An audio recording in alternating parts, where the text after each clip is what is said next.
Hello everyone, welcome to this YouTube channel. This is The Recruiter Dad. As promised, we will be bringing you the recruitment guide. And this recruitment guide will be divided into three parts. First one will be the pre-interview phase, the second one will be the interview phase, and third will be the pre-interview phase. In this video, we will be covering the pre-interview phase.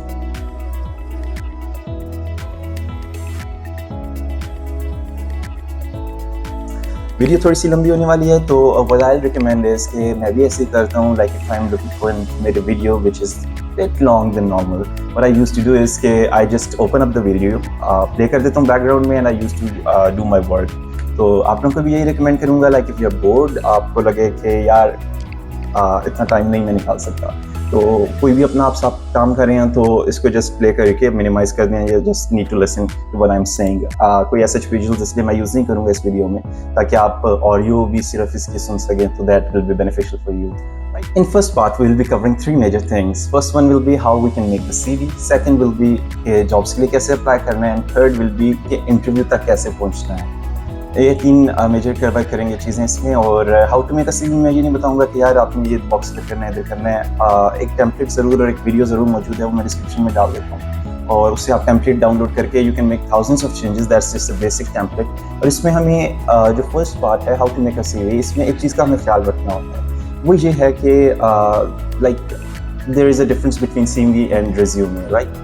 तो इसका हमें ख्याल रखना है कि अगर तो आप फ्रेश ग्रेजुएट हो तो उसका क्या पैटर्न होगा, अगर आप एक्सपीरियंस हो तो उसका क्या पैटर्न होगा। तो फॉर फ्रेश ग्रेड्स आपने ये करना है कि बेसिक्स सबकी सेम होंगी, सिर्फ ये एक चीज़ चेंज होगी, ये मैं पहले बताता हूँ और फिर बेसिक्स पे जाता हूँ। ये चीज़ चेंज होगी कि आपने हमेशा जो अपनी एजुकेशन है उसको ऊपर रखना है और एक्सपीरियंस को नीचे रखना है। फ्रेश ग्रेजुएट्स कह रहे होंगे कि यार ये क्या बात कर दी, हम फ्रेश ग्रेड्स हैं, फिर हमें कैसे एक्सपीरियंस हो सकता है। तो एक्सपीरियंस में आप अपनी इंटर्नशिप्स लिख सकते हो, एक्सपीरियंस में आप अपनी FITs लिख सकते हो, आपने कोई भी इस तरह का काम किया तो वो आप एक्सपीरियंस में लिख सकते हो।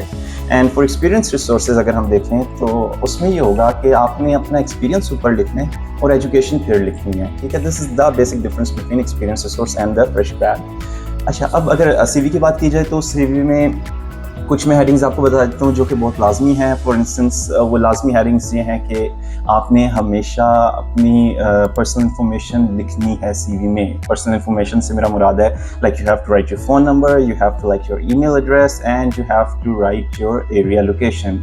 एग्जैक्ट एड्रेस नहीं लिखना, हमें चाइनी की नहीं आना आपके पास, आपने सिर्फ ये करना है कि like for instance you are living in the cavalry ground Lahore, so you just have to mention the cavalry ground Lahore, ये लोकेशन में लिखना है। We just need it for the reference दो, किधर से बंदे ने कम्यूट करना है और मुश्किल तो नहीं होगी। So this was about the CV। Detail में अगर आप देखना चाहते हैं, टेम्पलेट आपको चाहिए तो डिस्क्रिप्शन में डिटेल्स अवेलेबल हैं वीडियो में, उसमें टेम्पलेट मौजूद है, तो आप उधर से देख के डाउनलोड कर सकते हैं। Right, so the second question in pre interview is कि हम कैसे जॉब के लिए अप्लाई कर सकते हैं। सो जॉब के लिए अप्लाई करने का यार सिंपल सा तरीका है। Once you are done with the CV, अब आपने ये देखना है कि आप किस डेजिग्नेशन को टारगेट करना चाह रहे हैं। Like if you are at entry level तो फिर क्या आपकी उधर डेजिग्नेशन हो सकती है। लाइक अगर मैं अपनी बात करूँ तो मुझे HR में जाना था, so for me entry level was HR officer. तो मैंने सारी अपॉर्चुनिटीज़ देखी HR ऑफिसर की जो आती हैं, और उसमें आपने ये देखना है कि यू कैन टारगेट लिंक्डइन। आप उसके अलावा जॉब पोस्ट आती हैं रिक्रूटर्स की तरफ से, आप उसको टारगेट कर सकते हैं। और सिर्फ यही नहीं है, you can always go to Indeed, you can always go to Rozee, तो इधर भी आप जाके कर सकते हैं। और इसके अलावा आमतौर पे कंपनीज के करियर पेजेस होते हैं जहाँ जाके आप टारगेट कर सकते हो, and you can apply for your desired job. तो दैट कैन बी डन। ये सेकंड क्वेश्चन आई होप आप लोगों का काफ़ी हद तक क्लियर हो जाएगा कि हम एक जॉब के लिए कैसे अप्लाई कर लें। तो इसमें एक सबसे जो अच्छा मेथड कह लें और लॉन्ग लास्टिंग होगा वो ये होगा कि you need to add a lot of people over the LinkedIn. Specially recruiters को ऐड करें, HRs को ऐड करें, क्योंकि कोई भी अपॉर्चुनिटी आती है वो अपने लिंक्डइन के मतलब पोस्ट लाजमी करते हैं। तो आपको काफ़ी ज़्यादा ऐसी अक्सर पोजीशंस होती हैं आप तक पहुंचती नहीं हैं और वो क्लोज हो जाती हैं। क्यों? क्योंकि आप उनके सर्कल में नहीं होते। तो ये आई हाईली रिकमेंड कि आप उनको ऐड करें अपने पास, ताकि आपको जो भी अपॉर्चुनिटी आए लेटेस्ट उसके बारे में पता चलता रहे। सो प्री इंटरव्यू फेज़ का लास्ट पार्ट जो है वो ये है कि हमने इंटरव्यू तक कैसे पहुंचना है। अक्सर लोग कह रहे होंगे कि यार हमने तो इतनी जगह पे अप्लाई किया है और हमें कोई भी इंटरव्यू कॉल नहीं आई। तो यार आप जितनी मर्जी जगह पे अप्लाई कर लो ना, अगर आप ठीक तरह से नहीं कर रहे तो हो सकता है कॉल आई भी ना आपको। ठीक है, तो इसका सबसे अच्छा ये तरीका होता है, and to be very very honest with you, मैंने ये गलती की थी, so that's why I struggle for 6 months and then I got my first job, जो कि मैं एचआर में करना चाह रहा था। और मैं क्या गलती कर रहा था, और यही चीज़ मैं इधर हाईलाइट करना चाह रहा हूँ। मैं ये गलती कर रहा था कि I was getting marketing opportunities, sales and marketing opportunities. मेरी इंटर्नशिप्स क्योंकि आधी सेल्स एंड मार्केटिंग की थी, आधी मेरी थी एचआर की थी, तो मुझे सेल्स की तो बहुत अपॉर्चुनिटीज़ आ रही थी, but I never wanted to go for sales, क्योंकि मैंने अपने आप को यही असेस किया कि इंटर्नशिप करके कि यार मैं सेल्स में नहीं जा सकता, बिकॉज मेरी नेचर ऐसी है, I am not right the fit, I am not kind of a right fit there. तो इसलिए I struggle for 6 months and struggle के बाद I finally got my job, जो कि एचआर में थी।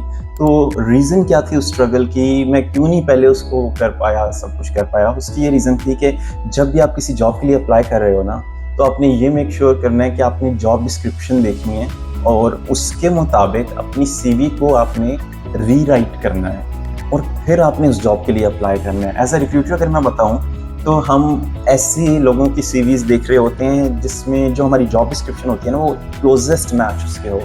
तो अगर आप उसको पहले ही क्लोजेस्ट मैच बना लोगे तो for sure you will be getting an interview call, क्योंकि आप खुद मौजूद उधर नहीं होते जस्टिफाई करने के लिए कि आपने ये काम किया है, ये काम किया है। तो इस वजह से आपको चाहिए कि उस पीस ऑफ पेपर को ऐसा बनाएं कि वो जस्टिफाई करे आपको। तो इसलिए की स्किल्स जो हैं वो आपने इधर मेंशन करने होंगे और उन स्किल्स को हाईलाइट करें जो कि इस जॉब के लिए रिक्वायर्ड हैं और आपके पास हैं। इस चीज़ का आपने ख्याल रखना है। वंस यू डू दैट, फिर आप अप्लाई करेंगे कंपनीज में तो for sure you will be getting the interview call. तो I hope that was helpful for you people.